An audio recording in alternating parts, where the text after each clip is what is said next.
velkommen. Jeg vil starte med at fortælle om punkt nummer 2,1, som er sammenhængen mellem skæringspunkterne i de forskellige trekantsformer. Og her har vi en ligesidet trekant, hvor vi kan se, at alle skæringspunkter rammer 1. Og det skyldes, at alle sider lige lange, så derfor har alle skæringspunkter til samme punkt.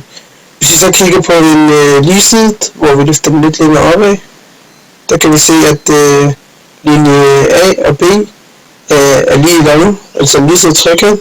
Og der kan vi se, at trekanten bliver delt i to, og der bliver dannet en symmetrisk skæringspunkt, der er symmetrisk over for hinanden, hvor man kan se, at det der er på den ene halvdel spejler den anden halvdel. Tager vi så ser et kig på en vilkårlig trekant, kan man se, at de vilkårlige trekanter skæringspunkterne ligger vilkårligt i trekanten.